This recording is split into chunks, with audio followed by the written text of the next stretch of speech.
Understanding Relapse Prevention Key Strategies for Long-Term Sobriety.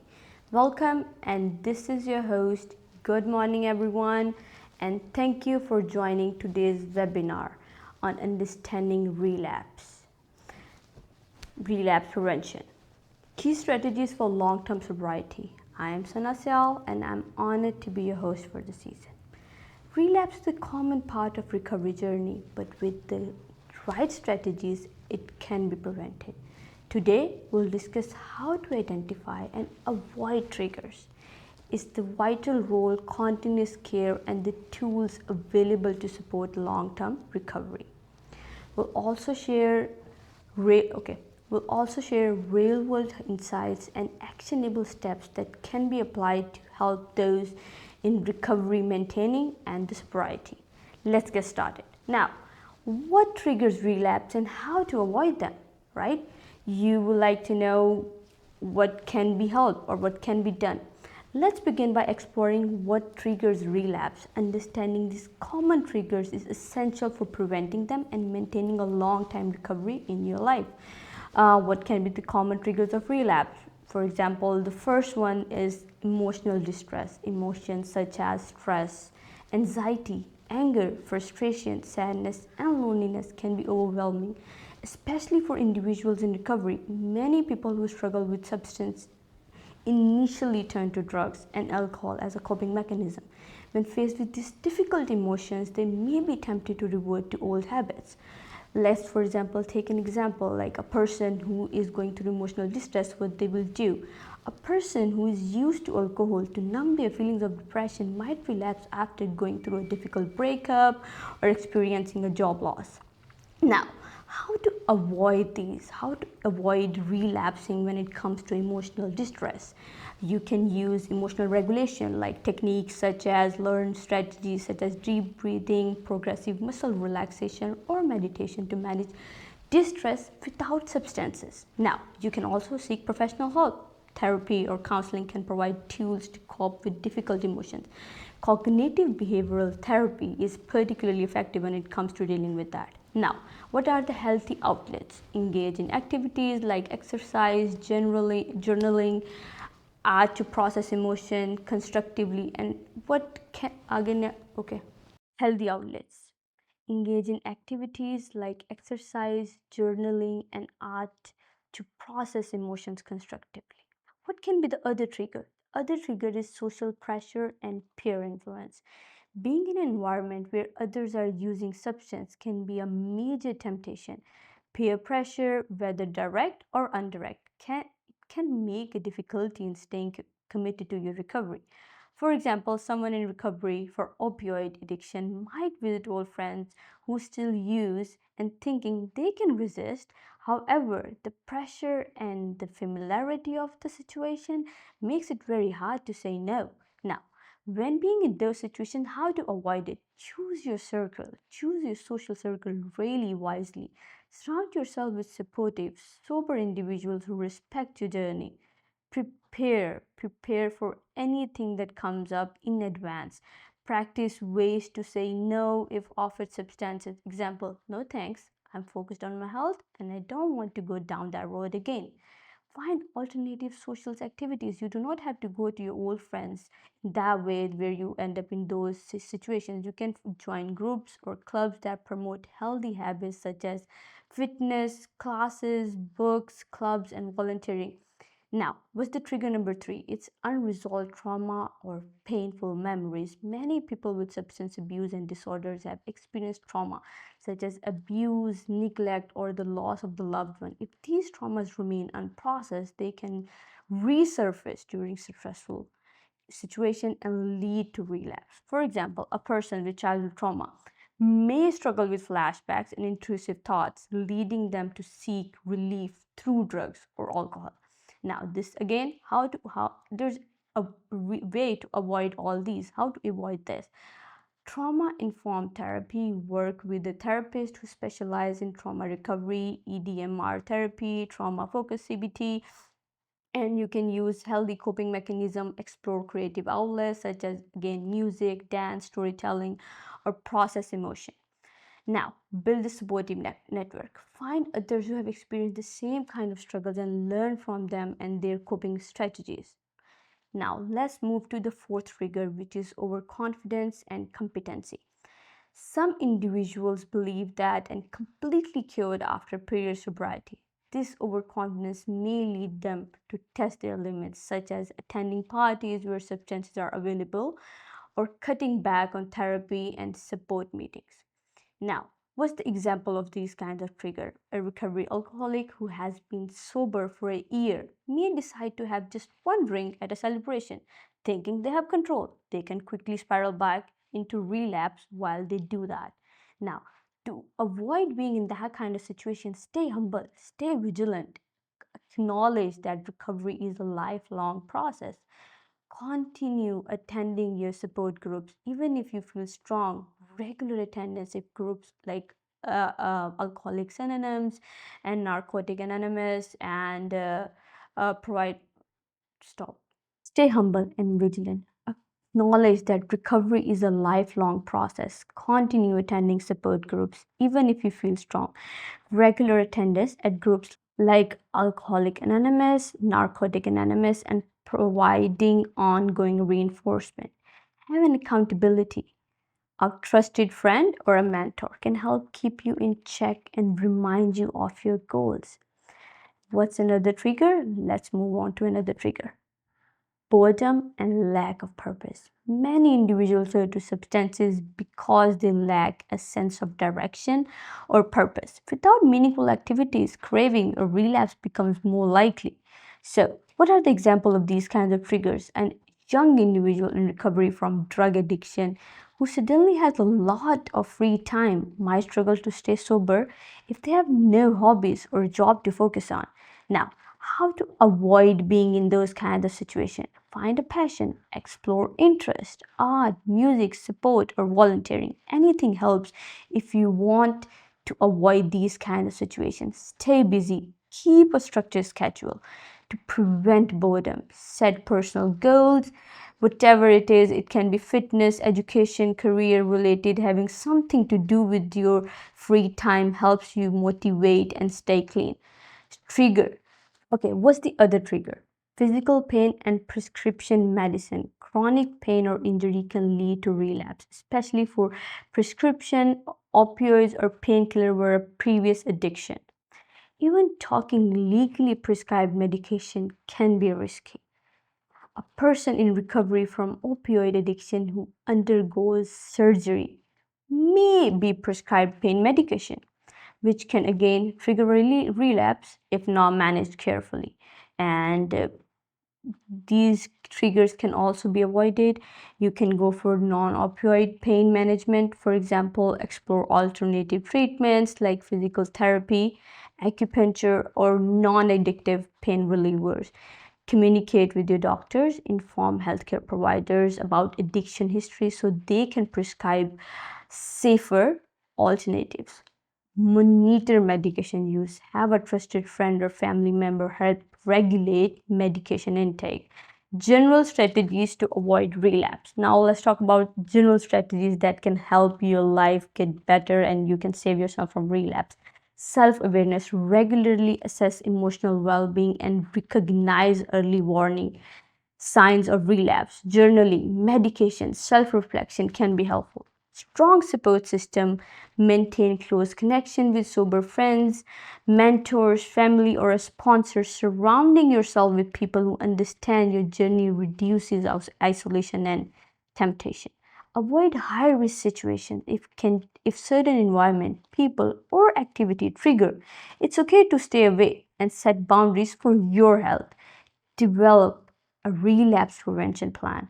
Work with a counselor or, or a sponsor to create a concrete plan outlining triggers, coping strategies, and emergency contacts. Seek a professional help. When needed, therapy, counseling, and support groups are essential for long term recovery. If struggling, reaching out for help early can prevent relapse. So, the conclusion of this whole discussion is that understanding and managing triggers is a crucial part of maintaining sobriety. By identifying personal risk, factors, and implementing proactive strategies, individual in recovery can build resilience and prevent relapse. Remember, relapse does not mean failure. It's a sign that you reassess your coping mechanism, seek additional support when needed. Do not back out. If you need help, you should ask for it. Remember, relapse does not mean failure. It's a sign to reassess your coping mechanism and seek additional support when needed. The role of continuous care and recovery network. Recovery doesn't end once a person leaves a treatment program or rehab facility. Long term sobriety requires ongoing commitment, support, and access to resources. Continuous care and recovery networks play a crucial role in preventing relapse and ensuring lasting success. The importance of continuous care and recovery. Now, recovery is not a one time event, it's a long life journey that requires sustained effort, ongoing support, and structured care. Many individuals experience setbacks if they lack proper follow up care after initial treatment. That's why continuous care is essential in a person's life who is going through a relapse. Now, what are the key components? Outpatient therapy or counseling. Many individuals in recovery benefit from ongoing therapy or counseling to address the root cause of the addiction, such as trauma, mental health disorder, or stress management issues. Now, what types of therapy are available when it comes to relapse? The first one would be cognitive behavioral therapy. Helps individuals identify negative thoughts, patterns, and replace them with healthier coping mechanism. The next one is dialectic behavior therapy. That's called DBT as well. Useful for individuals who struggle with emotional regulation and impulse control. Motivational interviews is also one of them. It encourages individuals to strengthen and recover and set realistic goals. For example, a recovery addict who initially sought treatment for alcohol dependency may continue weekly therapy sessions to address social anxiety, which was a major trigger for drinking. Recovery groups and support meetings can also help. Participating in recovery groups helps individuals stay accountable, share experience, and receive emotional support.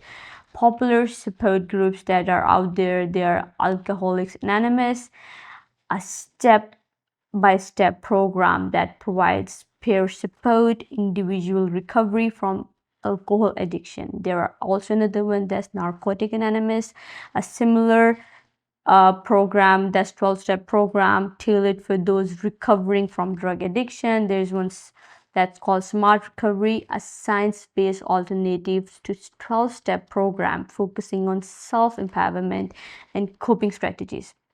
Benefit of social support groups that encourages accountability by having regular check-in with the peers, provides a sense of community, reducing isolation in the person who's going through relapse, offers mentorship, opportunity through sponsors who guide newcomers in recovery.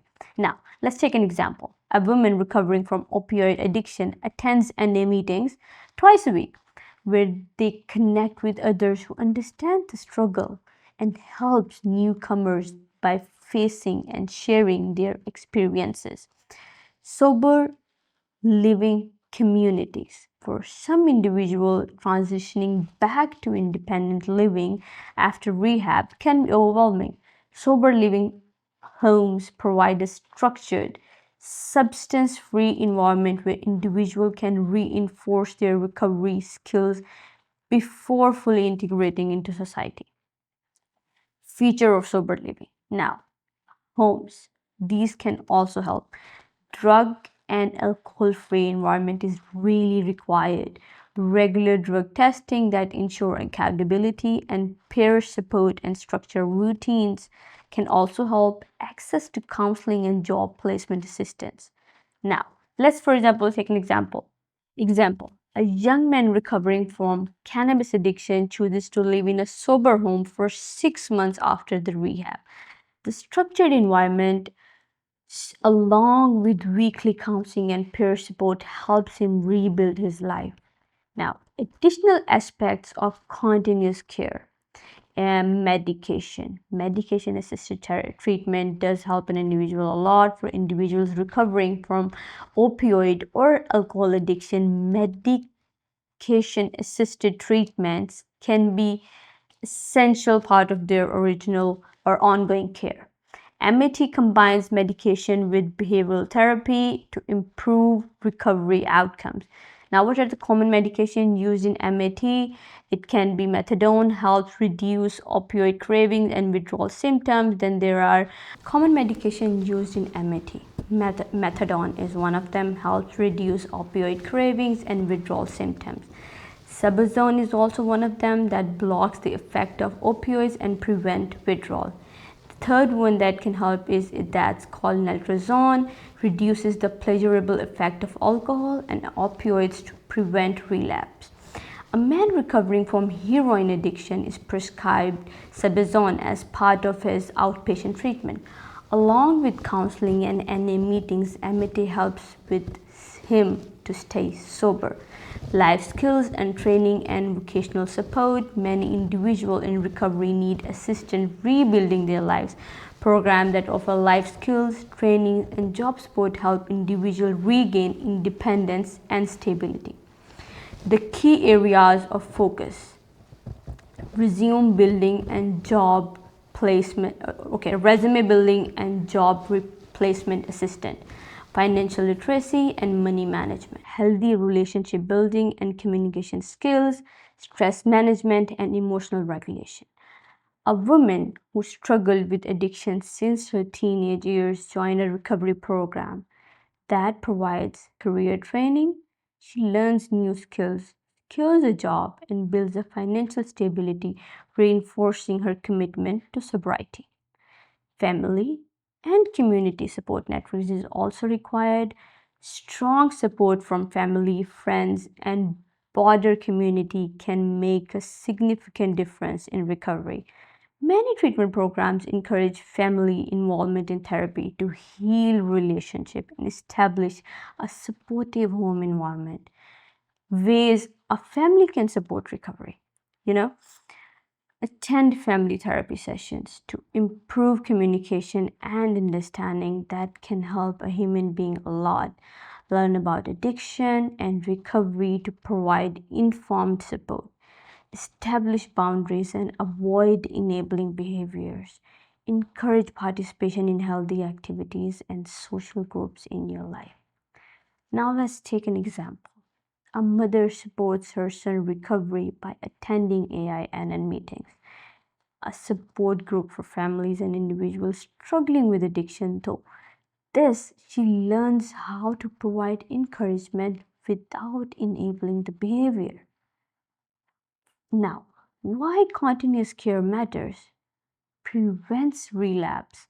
Ongoing support reduces the risk of returning to substance use by addressing triggers and emotional struggles before they escalate into something worse. Builds long-term coping strategies, continuous therapy, support groups, and life skills training help individuals develop substantial coping mechanisms. Encourage accountability. Regular check-ins with your sponsors, counselors, and recovery group create a network of accountability. It promotes personal growth. Recovery is not just avoiding substances, it's about rebuilding a fulfilling, meaningful life. Continuous care fosters personal growth, self discovery, emotional resilience, right? In conclusion, recovery is a long life journey. Continuous care plays a vital role in ensuring long term success. From outpatient therapy to recovery groups, sober living homes, vocational training, a strong support system can make all the differences. Individuals who engage in these resources have a higher chance of maintaining a sober life, rebuilding their life, and achieving lasting well being. Recovery networks are vital for sustaining long-time recovery.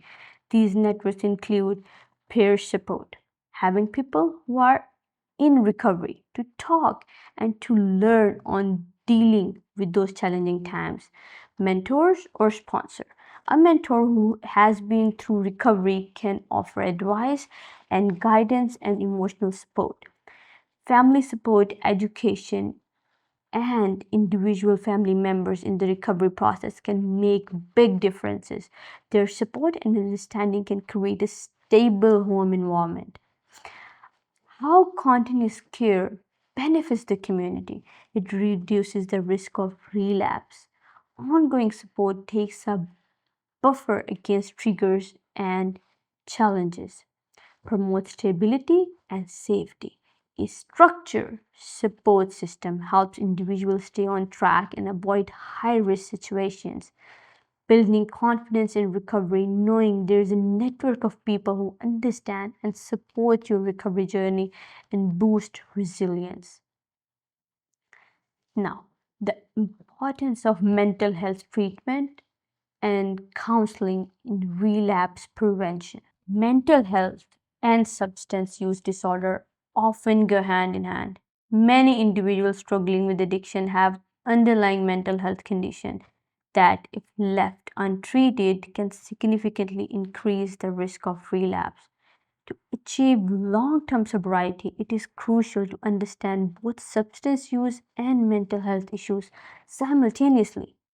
Let's explore the role of mental health and treatment in counseling relapse prevention. Understanding co occurring disorders. It helps you in your recovery as well. A significant number of individuals with substance use disorder also struggle with mental health conditions such as depression, which is feeling of sadness, hopelessness, and energy can drive individuals to self-medicate with drugs and alcohol. Another disorder that goes with it, that's anxiety disorders, excessive worry, panic attacks. Social anxiety may lead individuals to use substance for temporary relief. The other disorder that's out there, that's PTSD, which is also called post-traumatic stress disorder. Many individuals with a history of trauma turn to substance to numb painful memories and flashbacks. Bipolar disorder is also one of them. Episode of mania and depression can contribute to impulsive substance use. Schizophrenia and psychotic disorders. Some individuals use substance in an attempt to manage hallucination or paranoia. Why co-occurring disorders increase the risk of relapse? If mental health symptoms are not properly managed, individuals may return to substance use as a coping mechanism. Stress, emotional distress, and unresolved trauma can trigger craving and impulsive decision. Substance use can worsen mental health symptoms, creating a vicious cycle of addiction and psychological distress. Now, let's take an example. A man recovering from alcoholism also struggled with PTSD due to childhood trauma. Without proper trauma therapy, he experiences intense flashbacks, uses alcohol again to escape those painful memories, leading to relapse. Now, what's the role of therapy in preventing relapse? Counseling and therapy play a crucial role when helping an individual understand the triggers, develop healthier coping strategies, and build emotional resilience. Different therapy approaches are particularly effective in treating co-occurring disorders. Now, we have talked about this before as well, but cognitive behavioral therapy is one of them. CBT helps individuals identify negative thought patterns and relapse them with healthier, more constructive ones. How CBT helps prevent relapse? It identifies your irrational beliefs that lead to substance use, teaches problem solving skills to cope with stress and emotional distress. It helps individuals recognize early warning signs to relapse and develop prevention strategies. A woman recovering from opioid addiction realizes that CBT that she turns to drugs whenever she feels unworthy or rejected.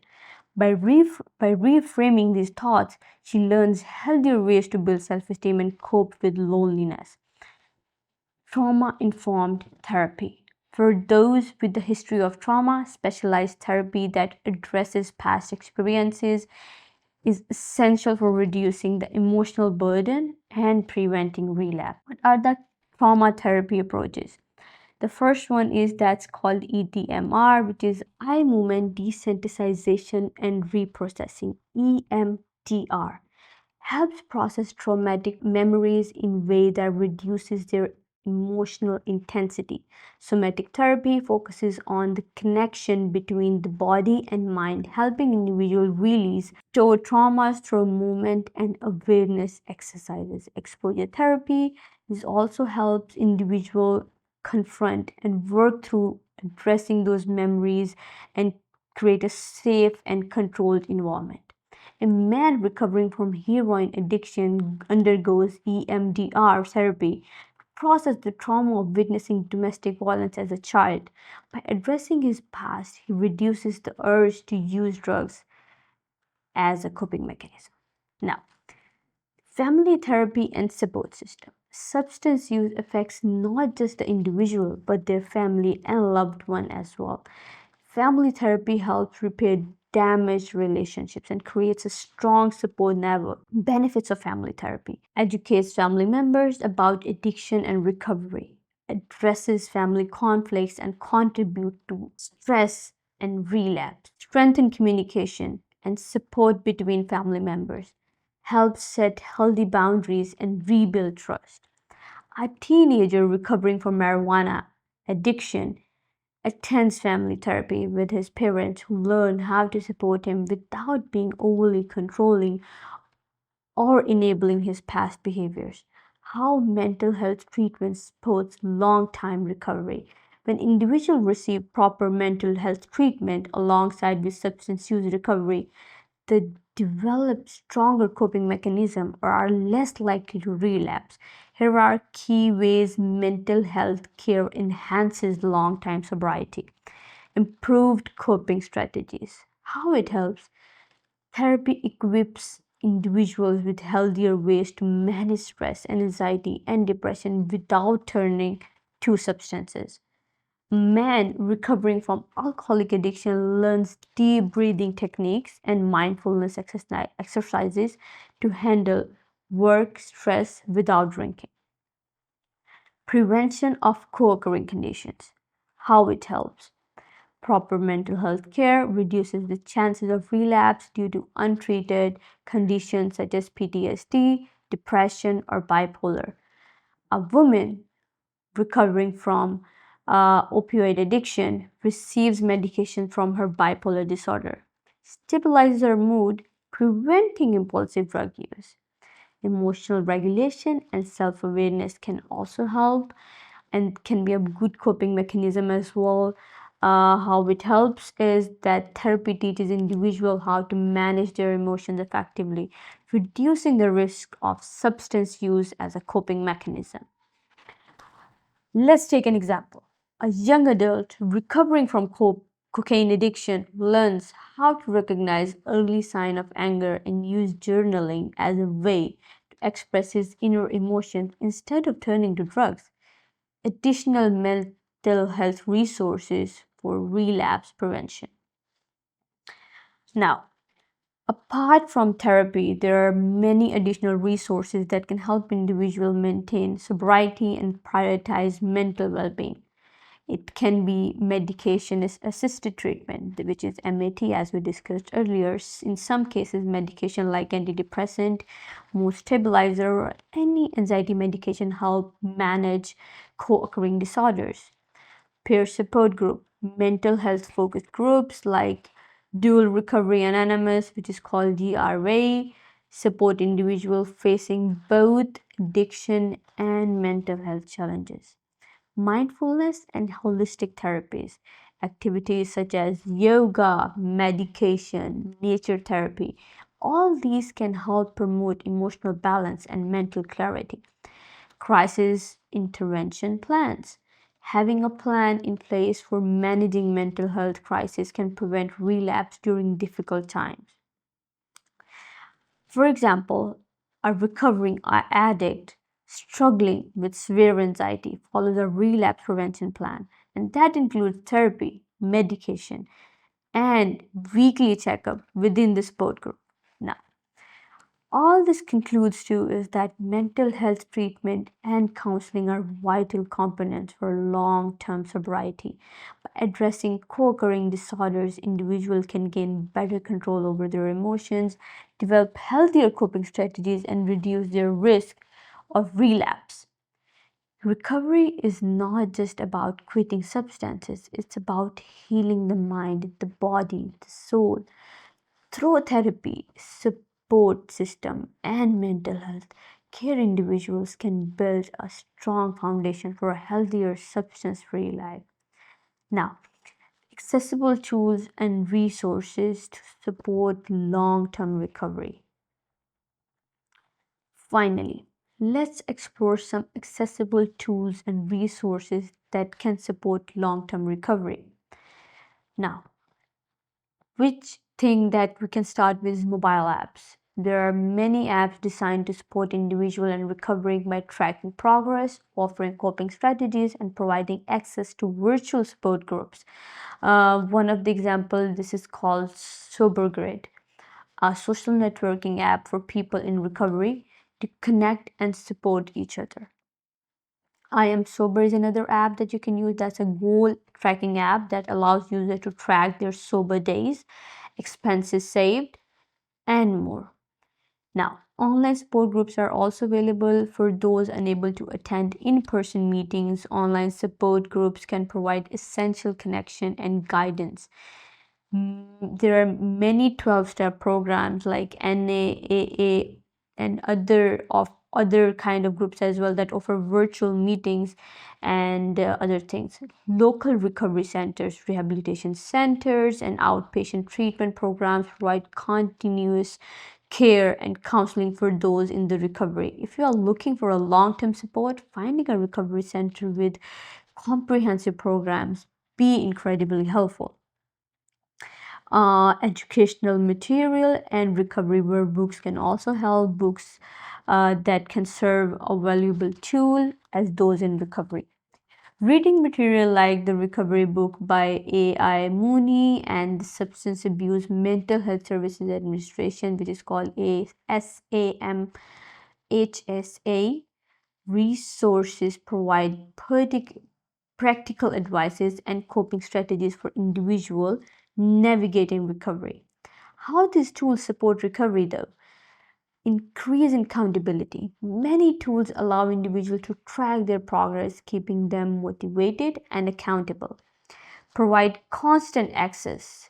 Support online resources. Ensure the individual can access support whenever they need it. Educate on recovery skills. These resources can also provide educational materials that can improve an individual understanding of addiction and recovery. We have covered a lot today, from understanding relapse triggers to accessing resources for sustained recovery. Remember, relapse is not a failure. It often a part of journey. What matters most is how you respond and the resources you use to get back on track. Continuous care, mental health treatment, and supportive recovery networks are vital to long-term sobriety. Keep building your support system, utilizing the tools that work for you. This is important in your life. We'll be sharing today's materials, including a list of resources, additional readings, and strategies via email. If you have any questions or need any further guidance, do not hesitate to reach out to us.